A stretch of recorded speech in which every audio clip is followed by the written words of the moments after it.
KSU പ്രവർത്തകരെ KSUവിനെ അവഗണിക്കുന്നത് പുതുതലമുറയോടുള്ള അവഗണന എന്നൊക്കെ പറയുന്നു. അപ്പോൾ KSU പ്രവർത്തകരിൽ നിന്നുണ്ടാകുന്ന ഒരു പ്രതികരണം എങ്ങനെയാണ്? അലോഷ്യസ് സേവ്യറിന്റെ രാജി അവർ കാണുന്നത് എങ്ങനെയാണ്? KSU പ്രവർത്തകർ മാത്രമല്ല വൈസ് പ്രസിഡന്റുമാരും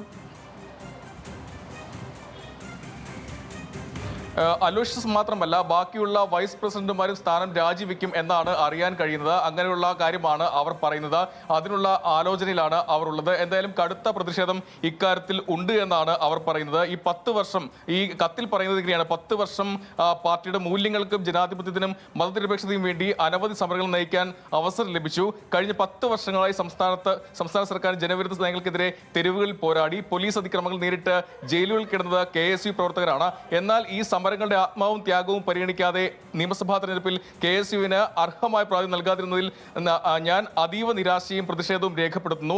യുവജനങ്ങളുടെ രാഷ്ട്രീയ പങ്കാളിത്തം ഉറപ്പാക്കേണ്ട ഈ ഘട്ടത്തിൽ അവരുടെ സ്വരവും ത്യാഗവും അവഗണിക്കപ്പെട്ടത് സംഘടനയുടെ ആത്മവിശ്വാസം തന്നെ ബാധിക്കുന്ന കാര്യമാണ്. KSU പ്രവർത്തകരുടെ രക്തവും വീർപ്പും ചേർന്ന പോരാട്ടങ്ങളുടെ ഫലമായി വളർന്ന ഈ പ്രസ്ഥാനത്തിന് നീതിയുള്ള പരിഗണന നീതി കിട്ടാത്ത സാഹചര്യത്തിൽ സംഘടനയുടെ ആത്മാഭിമാനം കാത്തുസൂക്ഷിക്കുന്നതിനായി ഞാൻ എന്റെ സ്ഥാനത്ത് തുടരുന്നത് യുക്തസഹമല്ലെന്ന് വിശ്വസിക്കുന്നു. അതുകൊണ്ട് KSU സംസ്ഥാന പ്രസിഡന്റായി ഞാൻ രാജിവെക്കുന്നു എന്നാണ് ഈ കത്തിൽ പറയുന്നത്.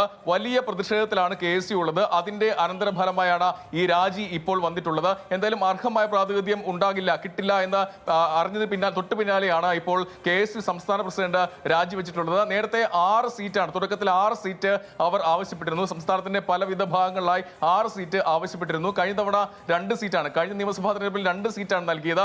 പിന്നീട് ചർച്ചകൾ മുറുകിയപ്പോൾ 3 സീറ്റിലെങ്കിലും പരിഗണിക്കണം എന്നുള്ള ആവശ്യമാണ് ഉന്നയിച്ചത്. KSUവിന് സംസ്ഥാന പ്രസിഡന്റ് സീറ്റ്, അതോടൊപ്പം തന്നെ വൈസ് പ്രസിഡന്റുമായ മുഹമ്മദ് ഷമ്മാസ്, അരുൺ രാജേന്ദ്രൻ, ആർ സെബാസ്റ്റ്യൻ അടക്കമുള്ള ആളുകൾക്കാണ് സീറ്റ് ആവശ്യപ്പെട്ടത്. പക്ഷേ ഇപ്പോൾ അന്തിമ പട്ടിക വന്നിട്ടില്ലെങ്കിൽ കൂടി സംസ്ഥാന പ്രസിഡന്റിന് സീറ്റ് ഇല്ല എന്ന് ഉറപ്പിച്ചു കഴിഞ്ഞിരിക്കുന്നു. അതിന് പിന്നാലെയാണ് രാജി സമർപ്പിക്കാൻ രാജി ഇപ്പോൾ നൽകിയിരിക്കുന്നത്. സരിക, കോൺഗ്രസ് നേതൃത്വത്തിൽ നിന്നുള്ള പ്രതികരണം എന്തെങ്കിലും ലഭിച്ചിട്ടുണ്ടോ? അലോഷ്യസ് സേവ്യറിന്റെ രാജി അവരെങ്ങനെയാണ് കാണുന്നത്? നിലവിൽ അത്തരം പ്രതികരണങ്ങൾ വന്നിട്ടില്ല. രാജി സമർപ്പിച്ചിട്ട് വളരെ കുറച്ച് സമയം മാത്രമേ ആയിട്ടുള്ളൂ. എന്തായാലും അതിൽ കൃത്യമായ ഒരു പ്രതികരണം തന്നെ തേടേണ്ടതുണ്ട്. പ്രത്യേകിച്ച് കോൺഗ്രസിന്റെ യുവജന അല്ലെങ്കിൽ വിദ്യാർത്ഥി സംഘടനയാണ്, ഏറ്റവും പ്രധാനപ്പെട്ട ഒരു പോഷക സംഘടനയാണ്. അതിന്റെ തലപ്പത്ത് നിന്ന് അതിന്റെ ഏറ്റവും തലപ്പത്തിരിക്കുന്ന ആൾ തന്നെയാണ് ഇപ്പോൾ സ്വയം രാജിവെച്ച് ഒഴിഞ്ഞു പോകുന്നത്. അതും നേതൃത്വത്തിനെതിരെ ഗുരുതരമായ ആരോപണങ്ങളാണ് ഉന്നയിക്കുന്നത്. അതിൽ ഏറ്റവും പ്രധാനപ്പെട്ടത് ഈ തെരുവിൽ സമരം ചെയ്യാൻ KSU പ്രവർത്തകരെയാണ് ആവശ്യമുള്ളത്. പക്ഷേ ഈ തെരഞ്ഞെടുപ്പ് വരുമ്പോൾ അവരെ കാര്യമായി പരിഗണിക്കാതെ അവഗണിക്കുകയാണ്. ഈ അവഗണന പ്രതിഷേധാർഹമാണ് എന്നാണ് പറയുന്നത്. കേരളത്തിൽ, അതായത് ഈ മധ്യ കേരളത്തിലാണ് ആദ്യം അലോഷ്യസ് സീറ്റ് മോഹിച്ചിരുന്നത് അല്ലെങ്കിൽ സീറ്റ് ആഗ്രഹിച്ചിരുന്നത്. അങ്ങനെ തന്നെയാണ് പരിഗണന ഉണ്ടായിരുന്നതും. തുടക്കത്തിൽ പീരുമേട് സീറ്റ് ലഭിക്കും എന്നൊരു ഉറപ്പ് നേതൃത്വത്തിൽ ലഭിച്ചു എന്നാണ് നമുക്ക് KSUവിന്റെ നേതാക്കളിൽ നിന്നും അറിയാൻ കഴിഞ്ഞിരുന്നത്.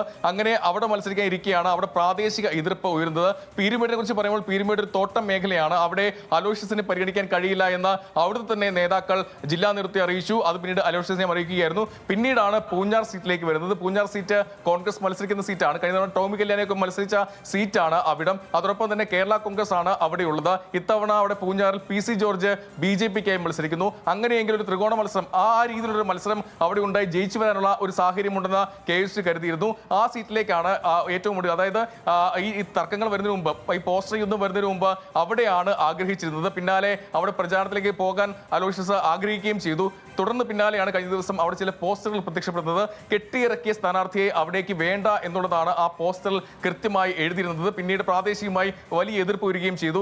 പിന്നീടുള്ളൊരു സീറ്റ് ഇടുക്കിയാണ്. ഇടുക്കി കേരള കോൺഗ്രസ് ജോസഫ് വിഭാഗം മത്സരിക്കുന്ന സീറ്റാണ്. അത് ഏറ്റെടുത്ത സീറ്റാണ്. അവിടേക്ക് മത്സരിക്കാൻ അലോഷ്യസ് താല്പര്യം പ്രകടിപ്പിച്ചു. പക്ഷേ അവിടെ ഒന്നിലധികം പേരുണ്ടായിരുന്നു. ജോയ് വെട്ടിക്കുഴിയുടെ പേര് ആദ്യം വന്നു. പിന്നീട് അവിടെ റോയ് കെ പോലോസിന്റെ പേര് വന്നു. യൂത്ത് കോൺഗ്രസ് നേതാവ് ബിജോ മഴയുടെ പേര് വന്നു. അങ്ങനെ അവിടെയും ഒന്നിലധികം പേരിലേക്ക് കാര്യങ്ങൾ വന്നു. ഇപ്പോഴും രണ്ടാം പട്ടികയിലാണ് ഇടുക്കി ഉള്ളത്. ആ ഇടുക്കിയുടെ അവിടെയുള്ള ആ പേര് ഇതുവരെയും പുറത്തേക്ക് വന്നില്ല. പക്ഷേ ഏറ്റവും ഒടുവിൽ വരുന്നത് റോയ് കെ പോലോസ് അവിടെ സ്ഥാനാർത്ഥിയാകും എന്നുള്ള സൂചനയാണ് ഏറ്റവും ഒടുവിലായി പുറത്തേക്ക് വരുന്നത്. അത് ഏകദേശം ഉറപ്പിച്ചതോടെയാണ് അലോഷ്യസ് സേവ്യറിന് സീറ്റ് ഇല്ലാതിരിക്കുന്നത്. ഇനിയിപ്പോൾ മറ്റൊരിടത്ത് പരിഗണിക്കാൻ കഴിയില്ല എന്ന അവസ്ഥ വന്നു. കാരണം വലിയ തർക്കങ്ങൾ കോൺഗ്രസ് നടക്കുകയാണ്. നിലവിൽ 95 സീറ്റിലാണ് ഇത്തവണ മത്സരിക്കുന്നത്. കഴിഞ്ഞ തവണ 93 സീറ്റിൽ കോൺഗ്രസ് മത്സരിച്ചു.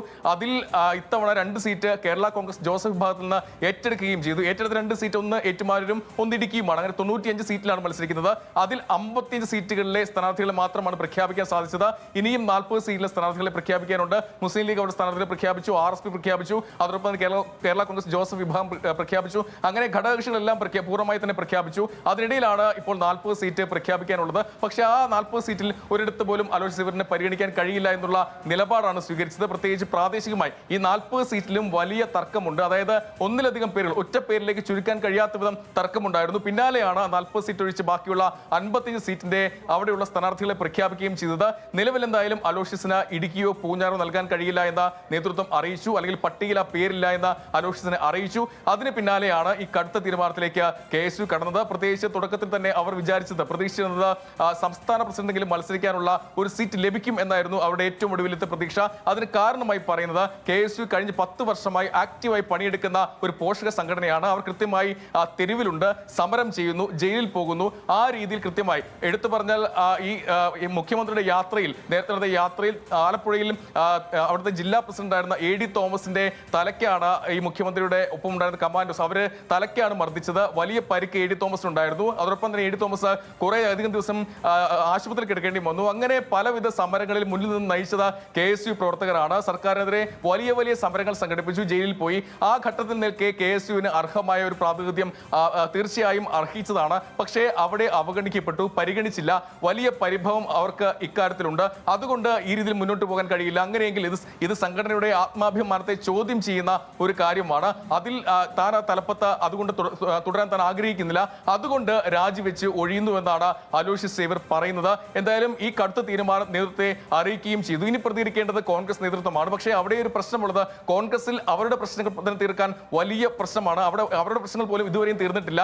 അതിനിടെയാണ് ഇപ്പോൾ KSUവിന്റെ സംസ്ഥാന പ്രസിഡന്റും രാജിവെച്ച് പോകുന്ന ഒരു സ്ഥിതി ഉള്ളത്. എന്തായാലും ആ കടുത്ത തീരുമാനത്തിലേക്ക് അലോഷ്യസ് കടക്കുകയും ആ രാജിക്കത്ത് കൈമാറുകയും ചെയ്തിട്ടുണ്ട്. സരിക, ബിനിൽ, അന്തിമ തീരുമാനം കാത്തു നിൽക്കാതെയുള്ള അലോഷ്യസിന്റെ രാജി എങ്ങനെ പ്രതിരോധിക്കാൻ കഴിയും? ഇതിനൊരു സമവായ സാധ്യത എന്തെങ്കിലും ഉണ്ടോ?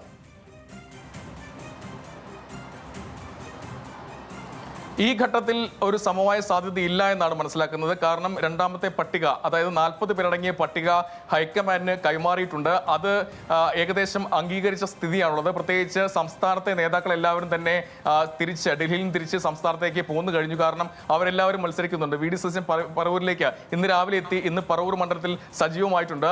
സണ്ണി ജോസഫ് പേരാവൂരാണ് മത്സരിക്കുന്നത്. അദ്ദേഹവും വൈകാതെ അവിടെ സജീവമാകും. രമേശ് ചെന്നിത്തല ഇന്നലെ തന്നെ തിരിച്ചെത്തി. അങ്ങനെ പ്രധാനപ്പെട്ട നേതാക്കളെല്ലാം അവിടെയുണ്ട്. സീറ്റ് ആഗ്രഹിച്ച് നിൽക്കുന്ന K സുധാകരൻ മാത്രമാണ് ഇപ്പോൾ ഡൽഹിയിലുള്ളത്.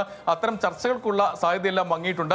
ഒരുപക്ഷെ ഇനി അനുനയിപ്പിച്ച് കൊണ്ടുപോവുക എന്നത് മാത്രം, സീറ്റ് നൽകിയുള്ള ഒരു അനുനയം ഇനി സാധ്യമല്ല എന്നാണ് മനസ്സിലാക്കുന്നത്. പ്രത്യേകിച്ച് ആ പട്ടികയെ ഹൈക്കമാൻഡ് അംഗീകരിച്ച് പുറത്തേക്ക് വരികയായിരിക്കും ഉണ്ടാവുക. എന്തായാലും സീറ്റില്ല എന്ന് അലോഷ്യസ് സേവ്യറിനെ അറിയിച്ചു. അതിന് പിന്നാലെയാണ് ഈ രാജി ഇപ്പോൾ സമർപ്പിച്ചിട്ടുള്ളത്.